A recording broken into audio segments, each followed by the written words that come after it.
You're watching Reality Check. It has now been for weeks that the people of Goa are on the streets for the campaign to what they call Save Mollem, its natural biodiversity, and also against what they believe is the turning of their state into a coal hub. The big unspoken question is what will be the political impact of this? Because remember, elections in Goa are scheduled early 2022, and all eyes are on whether public anger will transform into a political backlash against the ruling party, the BJP state government headed by Dr. Pramod Sawant. The government is now taking steps to try to contain the anger. The opposition, on the other hand, is trying to corner it. But how will it all play out will prove to be fascinating in the days and weeks ahead. Headlines like these almost every morning. The Chief Minister saying won't hesitate to stop coal completely into the Mormugao port in Goa. Indicative of a rollback. Why a rollback by the Chief Minister? Because remember, the government's own records, like this report of the centre's Sagarmala port scheme, finds that both the centre and the Goa government have been actively pushing for the ramping up of the import of coal into Goa. Hence, the need to build additional road and railway lines cutting through sensitive forests, and hence the non-stop protests.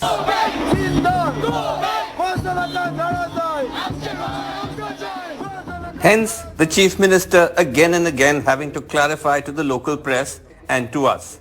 हम चाहते हैं कि other communities के बारे में हम empty के port पे हम सोच रहे हैं और डेफिनेटली हम अदर कम्युनिटीज़ के बारे में जब हमें कुछ मिल जाए तो हम 50% of the coal we are reducing. You will reduce the amount of coal imported into Mormugao by 50%. Yes. We are reducing the coal to the 50%. His Environment Minister even told us that they've asked the Union Shipping Ministry, which controls Goa's ports, to send a letter of clarification. I've been making statements continuously that when the Sagarmala project was envisaged, we have already written to the centre, we are following up, and we will get a similar letter from the centre that what was shown in the Sagarmala 1, 2, 3, 4, 5 for Goa, only this will be done or this is being dropped. So I think that letter... You're getting that letter? Of course we have to get... See, it's a state and a centre. When is that letter? Because you've been talking about the letter for some time. No, I've been talking for almost 15-20 days, but conditions prevailing today are not all that where we can just move. I think Honorable Minister for Shipping is coming to Goa in the next few days, or in irrespective of he coming or not coming, we will see that the letter comes in that respect. But the Chief Minister claims these actions are not taken under pressure. Will this politically damage you? Are you worried that it may be a political... No, not at all. Not at all. But there's little doubt, with elections just over a year away, the BJP has swung into damage control. Alina Saldana, a BJP MLA whose constituency falls along the axis of the contentious projects, was one of the first to break ranks publicly. See this from her Facebook page of her at a Save Mollem protest. When we met her on Sunday though at a BJP event, she refused to comment, claiming she'd been told not to speak out for now. Maybe to make me believe he has said, start, talking positive and take the credit of what the government will do to yourself. More controversies remain. Goa's Urban Development Minister Milind Nayak, also the BJP's MLA from Mormugao, has been accused of running a company which handles loading and unloading operations at Mormugao port, Goa's main point of entry for imported coal. Now the entire business is run by the local MLA itself. What business? Business, this entire tarpaulin covering of the train, stew ordering, then transporting of the coal. So this entire is run by the local MLA, Mr. Milind Naik itself. Mr. MLA of Mormugao? Mormugao constituency. Okay, And which party? This, I think he belongs to BJP. BJP, he is confirmed. He is from the BJP party. And he is the main culprit behind this. Because entire Goa is opposing this. He himself want to run this business. So you're saying, when you say he's running the business, what do you mean by that? Like he has a company or how is it? He has a company registered, MN Constructions. Okay. MN Construction, which is the company is already registered. As if that wasn't enough, Mr. Nayak's spacious bungalow, fittingly, is perched on a hillside directly overlooking the port. We found mention of Mr. Nayak's company in the Mormugao port records as one of the firms given a contract for stevedoring, which is the loading and unloading operations. But the company doesn't appear to exist on the official registry of registered companies. When we spoke to him on the phone, he admitted his company did do business with Mormugao port. Is MN Construction a company owned by you? Yeah, I am the owner. And what does the company do at the port, sir? What is the work? How is it associated with? Stevedoring work. Is the company registered with the ROC, Registrar of Companies? Everything is. So do you make the regular, so what is the company registered as, sir? What is the full name of the company? Because we weren't able to find it on the registrar of companies. That I cannot tell you how you cannot find it out. It is registered company registered in the port with Not with the port, sir, with the Ministry of Commerce, etc. The larger with some of the. I don't think it is required to be registered there. Oh, you don't require to be registered there. That Okay. is what I feel. If it is required, then the port would have told me to do that. One allegation being made is that one of your own MLAs who's also a minister, who's the not a minister. he's a MLA from Mormugao, that he is doing business in Mormugao port. His company has got the stevedoring contracts, and therefore it is in his interest to ensure that there is greater import of See, coal. if you are not aware, the stevedoring contract may be for the port. He must be doing for other commodities also. It is not only for coal. So allegations can be made on somebody and. But all is there a those things. conflict of interest? He's a minister No, and he's not a doing min- a business See, with a that government honorable- entity. That honorable CM will take a call. That's for him to do. Like that, if you go to see, there are so many ministers. I think ministers being part of a ministry means you should not do work. That is what the people want to say. Now it is up to him, and where is the conflict of interest? Because I don't think he is a urban development minister. It has got nothing to do with urban development there. So if he was in conflict of interest, I mean, he would have why to stay away from it. But there are so many other things. He must be doing business for ages together. He must be a minister now.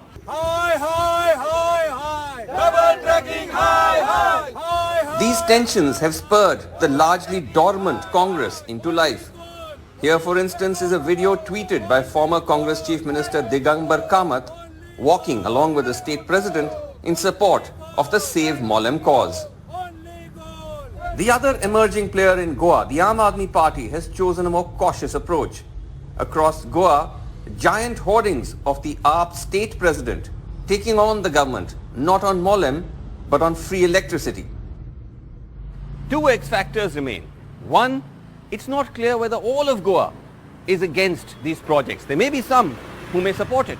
And number two, the protests are, at least for the moment, fiercely apolitical. But the clock, as they say, is ticking. With camera person Sanjay Mandal, Srinivasan Jain in Goa for NDTV. All right, joining us tonight on Reality Check, we have with us Digambar Kamath, Congress leader, former Chief Minister of Goa is with us. Rahul Mambre, who's the convener for the Aam Aadmi Party in Goa, is joining us on the show. Also joining us is Blaise Kostabir. He's the chairman of CII Goa, but he's here as a citizen of Goa and a columnist.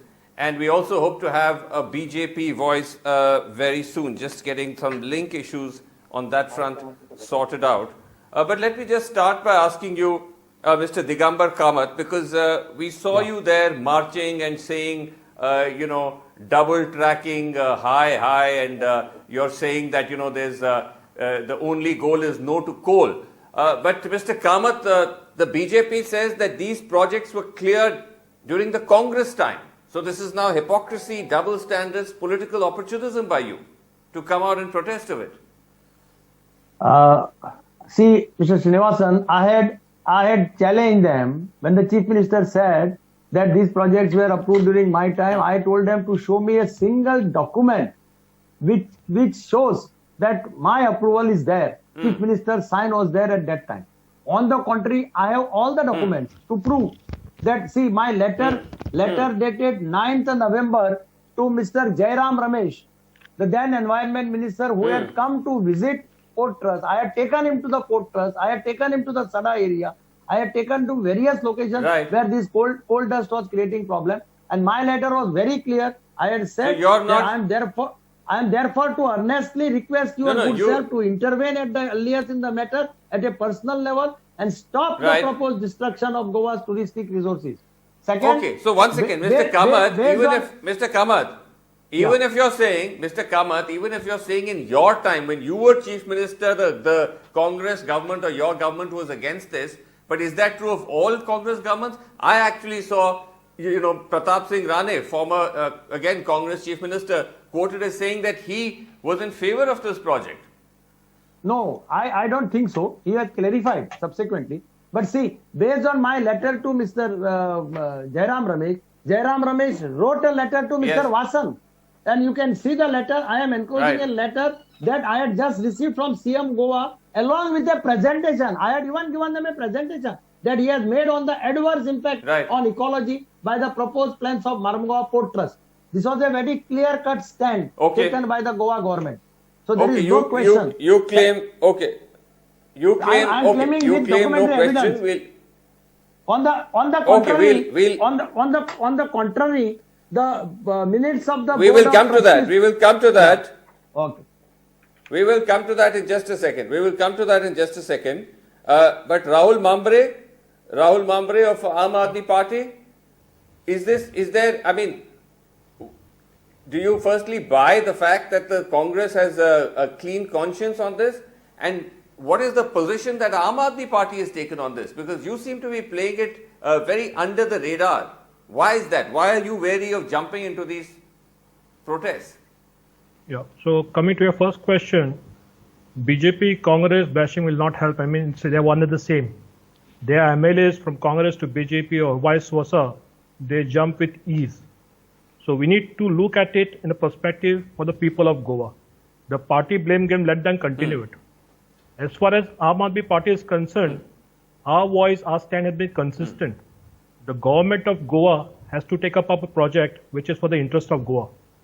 Right now, just to inform you, Srinivasan, while the nation was under lockdown, Goa government was busy cutting down trees in Mollem. So people of Goa were not consulted on this project at all. No, but are you also against, no, but simple question, are you against the 3 infrastructure projects? Absolutely. Yes or no? Absolutely, we are against it because it's You not are. in the interest of Goa. We have been trying and telling the CM, the government, please tell us in which way is this projects, all 3 of them, they all related together. However far the CM may try to say they are not related.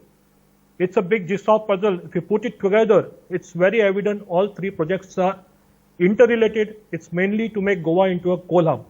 Okay, so And you we are have been telling you the CM, you are please also make it very against clear it. in what way Goa is benefited. Okay, but Blaise Costabere, as we said at the outset, you're not speaking as CII, but as someone who is both a businessman, you're also a citizen of Goa. Do you see that in the political blame game, that frankly no party really has the moral upper ground here? Or do you believe that at the moment it's the current state government that really must be held accountable if they're pushing ahead with it? Good evening. Yeah, I think that, the politics will always be there for any project. But there was a visionary leader in the state, Mr. Manohar Parrikar, who has categorically stated that this double tracking, all these 3 projects or whatever coming through MPT are a fraud. And it doesn't benefit the state. So we have to stick with that. But right now the belief, and my belief is also, that these projects are being driven by the center rather than the state. And the state is just unable to, so that's why they are trying it. But I think the center is driving these projects for whatever reason. And that's my take on it. And we have to look at something different. I mean, Coal India and NTPC have already started thinking about solar. If the biggest consumers or users of coal are thinking, why can't a company like NTT think differently? So why are we still going into coal? Okay. Why they still going to coal? I'll come back to you in a second. There's so many other things which will benefit the state. Datta Prasad Nayak. Okay, got it. Datta Prasad Nayak, spokesperson of the BJP in Goa, is able to join us. Datta Prasad Nayak, thank you for joining us. Now, firstly, I wanted to ask you that is the government in Goa, are you going on the back foot now? Because initially it was very strongly coming out and saying that we are going to go ahead with these projects, the protesters have political agendas, etc. But now we are seeing rollback after rollback. We just saw the Chief Minister in an interview to me as well saying it will only now be 50% coal into Mormugao. Every day there's a clarification.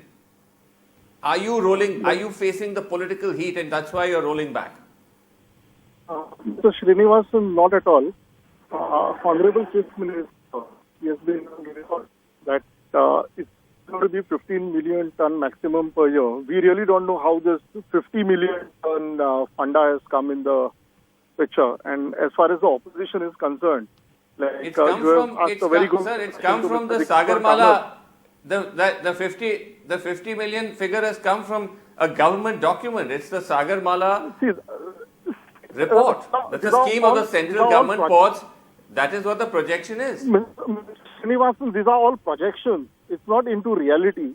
As far as the reality is concerned, Honorable Chief Minister is on record. Yes. That he's going to allow anything about 15 million tons. And also, hello, can you hear me? Yes, go ahead. Yes, I can hear you. Go ahead. Yeah.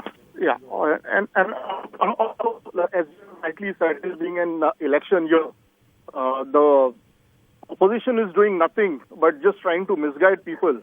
Like Mr. Digambar Kamath is the person who has given the permissions for a lot of things here, as you have rightly questioned him. And also now Aam Aadmi Party, they are trying to prove their political presence here in Goa. No, but Mr. Kamath is saying, Mr. Kamath is saying, Mr. Kamath is on the show. Mr. Kamath is on the show. One second. Mr. Kamath is on the show. Just hold on. Mr. Kamath is on the show with us. He is saying that please prove how did I clear it in my time. Yeah, definitely. All those documents will come in the public domain. And if I write you have the proof? On your channel, if I tell you, and I'm sure you also would have been covering things in 2011. His was the government which was having the accusations of having the most scams in Goa. That was the government which is responsible for all the mining loot and all the wrong things in Goa that has happened today was during that tenure between 2007 to 2012. That is a separate issue. No, it's not a separate issue. Mr. Kamath, it's a continuation to that. No, I'm saying that is a separate issue to the, but to the current, listen, at the moment we are focusing on the current controversy. To the current issues. And that's why I want to ask Mr. Kamath. No, let Mr. Kamath respond. His senior most MLA. Let us come to the current. Mr. Ravi Let him respond. Has clearly said on record. See, even with respect to Sagarmala project, my government had Mr. Nayak, to sign the Mr. Nayak, one second. Let Digambar Kamath respond. Digambar Kamath, please respond. One second. In 2011, No, Datta Prasad Nayak, if you both speak at once, we cannot hear. I don't want to lower your mic. Please allow him to speak. Just a second. Mr. Srinivasan, yes, go ahead, Mr. Kamath. My government had refused even to sign the memorandum of understanding with respect to nationalization of rivers. We had clearly told the central government we are not interested in signing the MOU with respect to nationalization of rivers. It was in 2015 that BJP government had signed this MOU.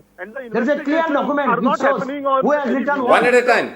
And then as far as coal this is concerned, the MPT's project report clearly shows that by 2030 they will import 51 million tons of coal. 51 millions of tons. Okay, you're both speaking at the same time. It makes it very difficult. Please, I request all of you to please speak one at a time. But the fact is, Mr. Datta Prasad, that at the moment, even your own MLAs are facing the heat. There are MLAs of yours, including Alina Saldana, who has come out. Let me finish the question.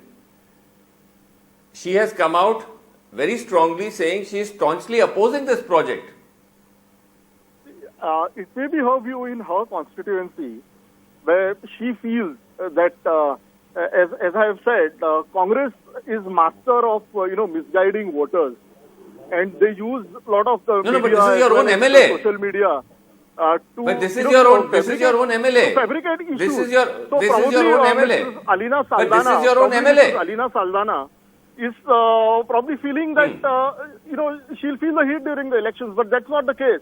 Goa has 40 constituencies, and in the major constituencies, the people are not being misguided by this opposition vendetta. The opposition fabricated issue. Okay. As they Okay. are, see, But tell me- when tell they are me- speaking about Mole. Okay, let tell me, just, Blaise clarify a few Kostabir. things. Okay, Mr. Srinivasan, just give me a minute. let me just get me Blaise clarify. Kostabir in. I'll come back to you in a second. Can I just get Yeah. Blaise Kostabir? Blaise Kostabir. Yeah. So, Blaise Kostabir, at the moment, it doesn't appear that the protests have taken a political edge. As I said in my report, they seem to be fiercely apolitical, which is always a good thing for any protest. In fact, I'm told that politicians who try to parachute in are heckled. But somewhere along the line, do you sense that this public anger is going to grow? Could it also have some kind of political impact as well? Yeah, sure. One of the characteristics of this agitation or this opposition is coming from a very unlikely quarter, which is the youth of Goa. They are involved in this thing. And that is not only surprising because they normally don't get involved easily. So, we are talking about their future, so they are actually there. And surely it is going to snowball. Definitely the government is, listening, and therefore they're saying they'll So curtail but Mr. Kostabir, even if now you've heard so many clarifications, even if the Chief Minister is saying that we are going to ensure that there's going to be a cut down of the coal imports, you heard there Nilesh Cabral saying that we'll get a letter from the centre saying we'll not implement all those Sagarmala projections. Will that address these fears or no? No, I don't think so. I'm on the board of the pollution control. I'm a member of the pollution control board, and in the last meeting, MPT made a pathetic presentation about to handle coal, the mooring buoy, which is in the harbour, in the water. And at the end of the presentation, which was, as I said, pathetic, they were showing you still pictures when in today's age videos could have been shown. They were checking air pollution on the land when it should have been water because they are doing it in water.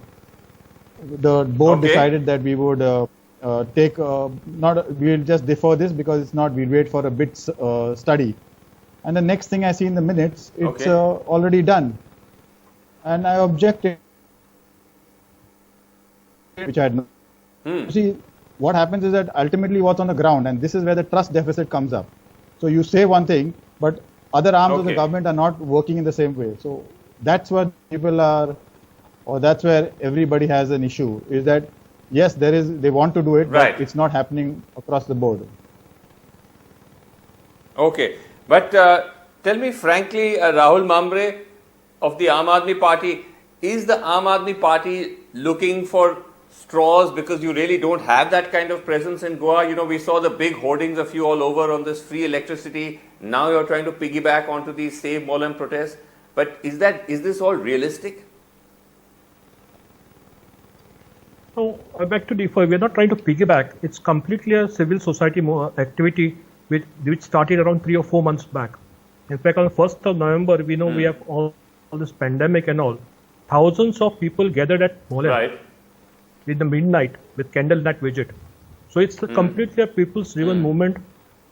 It started with that. Aam Aadmi Party has been trying to voice the people, this voice over here. We are trying to voice this movements saying that government should listen to them. Till today, they have not entered into a dialogue. But the BJP is saying you're misleading. The civil society. But we are complete now. We are asking the government. Of the BJP is saying that you're put out misleading. a white paper. We are asking the government put out a white paper in what way this project is benefiting the Goa. In fact, the government is misleading. The CM has made series of U-turn. In fact, as you self pointed out, Chief Minister late Manohar Parrikar has been on record saying that Goa does not require a double track. The CM just bluntly lied to you, saying that he has not, whereas it's recorded in the minutes. So we all in Goa are aware that this project is at the behest of central government, as Blaise rightly said. And it's to benefit their two friends, which all the nation knows. Okay. And Goa does not get a penny out of it. It does not benefit in any which way. Okay. Last word from you, Mr. Datta Prasad Naik. That isn't this, given that late Manohar Parrikar was such an emblematic figure for the BJP, the fact that he was against it, and you're still going ahead with it. See, it's not that. I mean, both the sort of the way you respect his legacy, but also the political consequence of that, of going ahead with something that Manohar Parrikar himself was against. See, not at all. We respect Honorable ex-Chief Minister, Honorable ex-Defense Minister, late Shri Manohar Parrikar. He was our tallest leader. And definitely, what he spoke at that point of time, it was quite a lot of years ago. And it, as these people, as I've rightly said, people are trying to misguide, not people, a small section of the society is trying to misguide governments. But he was against it. Give me a minute. Yeah, okay. Give me a minute. No, I'm just saying that Mr. Parrikar was against it. When I asked the Chief Minister in an interview, he told me that Mr. Parrikar was not against it. But it is on record that Mr. Parrikar was against it. When Mr. Parrikar made that statement, which is on record, definitely it was some years ago. And probably now, we have to live with the requirements what are needed today for Goa. And as we have rightly said, there is a power need for Goa for which the Goa-Kanmar line is coming. And if you go to see the survey, only 4,000 trees are being cut over there. And these people, the Power Minister Srinivasan says we have got excess of power. That's again a wrong statement. 80,000 trees are being cut. We have got excess of power in Goa, and Goa does not have power shortage as per our Power Minister Nilesh Kabral. And there is a 10% rise in power consumption in the state every year. How are we going to cater through all this thing? So we are sufficient for next 10 years. Just to put on record what our Power Minister said. Okay, the double tracking line. We're running out of time. The railway line in Goa is existing since 1988. And it is the same line which was a meter gauge line before. It was made and now on that same line they are planning to make it as a double tracking this. It's not going to be an additional line, cutting through forests and all, in which the opposition is trying to show. But also, that is going to they will be cutting a forest.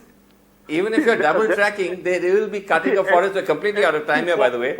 But your own government report shows that a total of about 90,000 trees will be cut for all these three projects. This is government figures. Kanmar line. Yes. Kanmar line. No, I'm talking of all the three projects together. Okay, we're going over time. We can't, we'll have to wrap it here. It is clearly going to become an issue which will dominate Goa's politics. We will come back to the story. We'll have all of you on again as well. But thank you all so much for joining me on Reality Check. Thanks so much for watching. Good night.